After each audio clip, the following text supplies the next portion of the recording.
Ladies and gentlemen, welcome back to the CS Lens. I'm your host, Kathleen Egal Toto, Madam CS, and this is The Striker. Stay tuned and have intro entry. Actually, I have wasn't lost, but this is to promise you and telling you that I'm back like I never left before. Sometimes we get up entangled in so many things, but this is to tell you that I am back and let's keep it rolling. So if you are new here, kindly hit that subscription button, hit the notification bell, and don't forget to like, share, and comment on this particular video. If you are a returning subscriber, thank you for coming back. Kindly remember to share this video, comment, leave your comment down below, and also like and share this particular video. So in today's Striker, we are going to look at the impeachment process of our deputy president, Rigathi Gachagwa. And there's a lot of reactions among Kenyans. Others are saying kufa makanga, kufa dereva. Others today in the Senate, they were saying okoa makanga, okoa dereva, okoa makanga. Others are saying if they have to go, they have to go port. Others are saying if the DP is impeached, it's not going to be good for the country. But there's a lot that is being said. But we need to go back and ask ourselves, what actually brought us to where we are today? How did we even end up here that actually we are having a deputy president being impeached? It has never happened in Kenyan history. Even in the US, the US is one of the oldest democracies in the world over the last 2 centuries. But it has never had a case whereby the vice president or the deputy president, as per our 2010 constitution, is being impeached. So what brought us here? Actually, which mistakes did actually Rigathi Gachagwa commit that actually has brought him to this particular level of impeachment?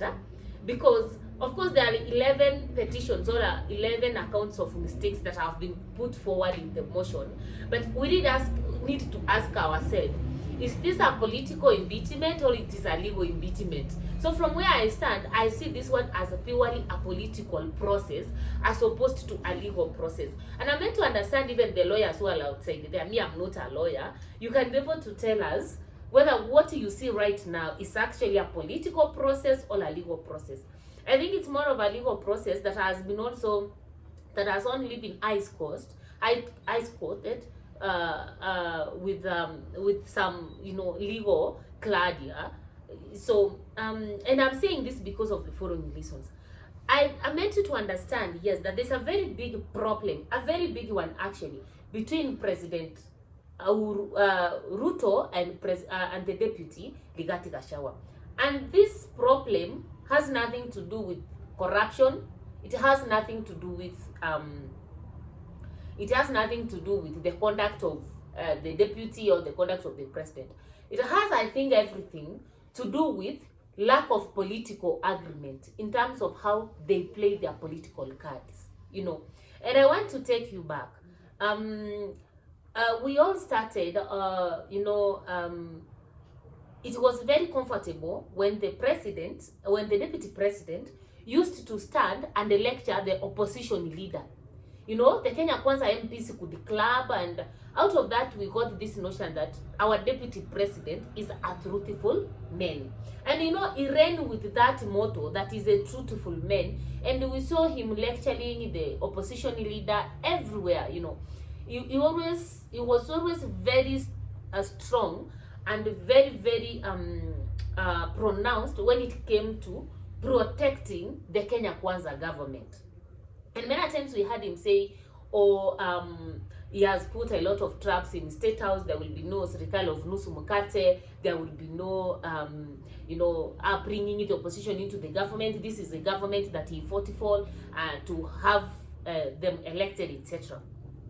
Then came the CNC mandamanos, and then in the process also came the AU commission chairmanship.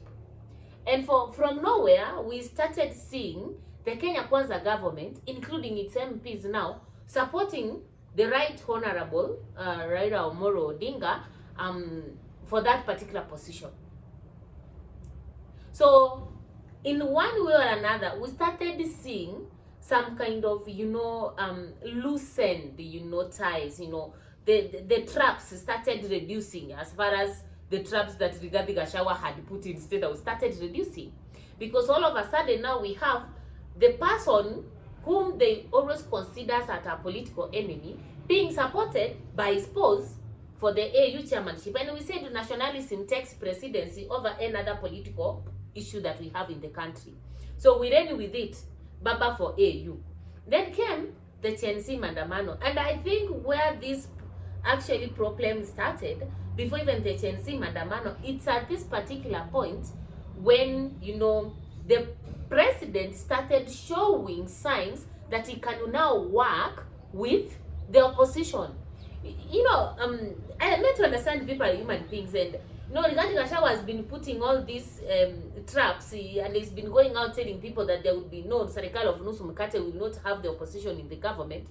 And then all of a sudden, he sees the boss is like, you know, wants to bring the opposition into the government. He wants to work with the government.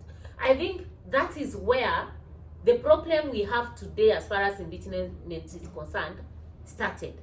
Because when the Gen Z thing came in, we saw when the president was speaking, the day when the Gen Zs actually invaded parliament, we saw the president had a press conference, and then around 2-3 hours later, at around 7 p.m., Rigathi Gachagwa also had a press conference.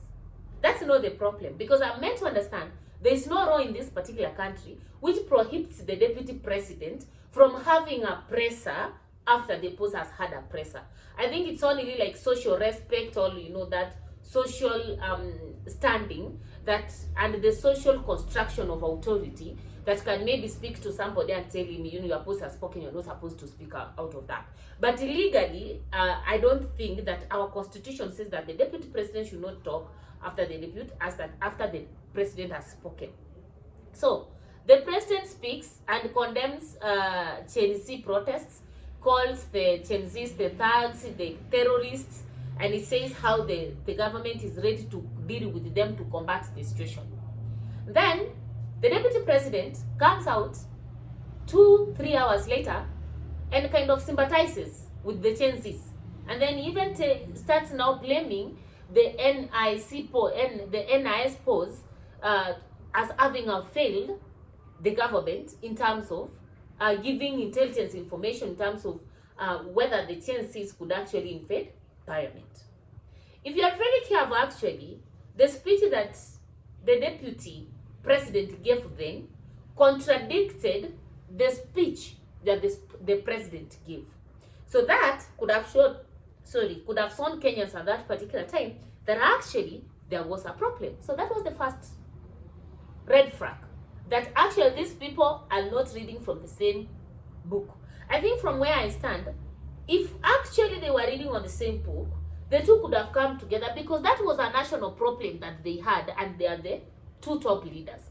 They could have come together, deliberate on it, and then have a joint press conference, if all press address, if all of them had to speak at that particular time. So I think by the fact that the deputy went against the post at that particular time, in terms of how he addressed even the people, calling the Gen Zs his sons and daughters, when the president was calling them thugs and terrorists, I think that was where they started first, you know, we are not together. And then, number two, what followed? 2 days later, if not 1 day later, we saw the president conceding and said now he has actually called off the 2024 finance bill. At the same time, he, you know, he reshuffled, like he removed from office all the cabinets and the cabinet secretaries, except the prime cabinet secretary, Salia Mdafati. So the entire cabinet was disbanded. So at the dispersion of the cabinet, another problem entered. You see, the cabinet was disbanded, yes, but remember, the cabinet was reconstituted few weeks later. And at the reconstruction of the cabinet, we saw people from the opposition side now in government. And that one did not sit well with Rigathi Gachagwa. Of course, we saw him in the campaigns in Kisumu, where he was talking about the posters approached him and told him now he wants to work with the opposition to stabilize the country. But from where we stand, honestly, I don't think working with the opposition is what stabilized the country. Because remember, we were saying that it is the Ford Foundation that was supporting Gen Z protests in the country, and then telling us now you are putting opposition into the government to stabilize the country. How does Ford Foundation come in? So, like, is the claim actually making the conclusion valid?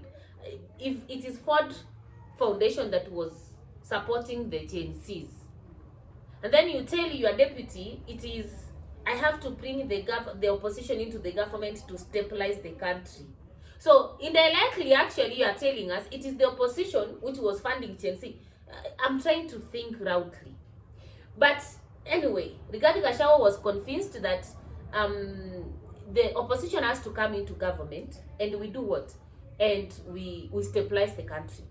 The opposition has come into the government. All of a sudden, we have started now seeing Rigathi Gachagwa being even fought by people from Mount Kenya, members of parliament from Mount Kenya. This is the time they realize that actually what the serikali of shares that Rigathi Gachagwa was talking about is bad, you know.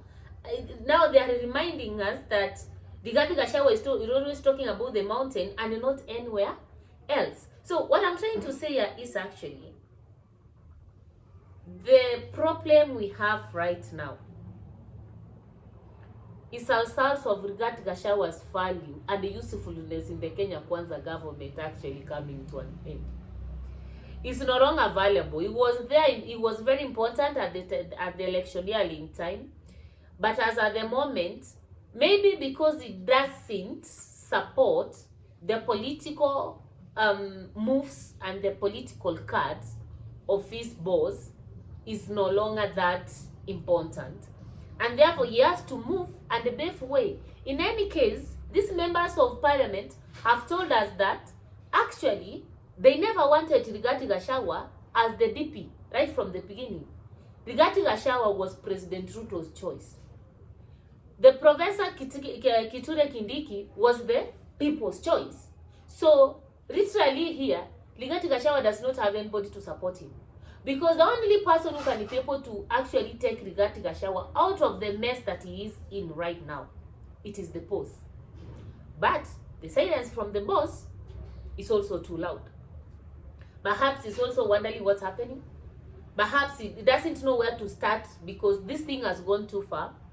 But one thing that we're supposed to watch out as a country, I think, is the outcome of this particular impeachment process.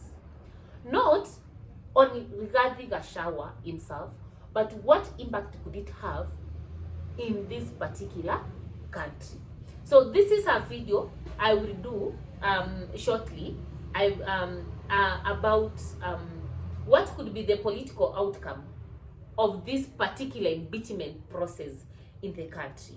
But as it stands right now, one thing that I am sure of actually is that Rigathi Gachagwa is not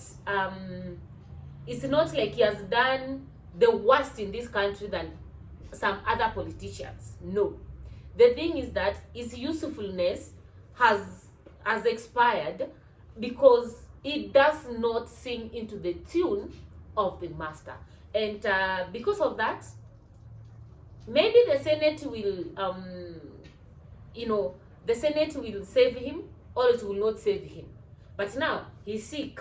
That's what the lawyers told us. So, let's wait and see. So, kindly subscribe. Tell us what you think is Rigathi Gachagwa's problem. Why is he being impeached? Do you support actually the impeachment process? Did you participate in the public participation process? Let's have this conversation. And yeah, let's have it raw and real.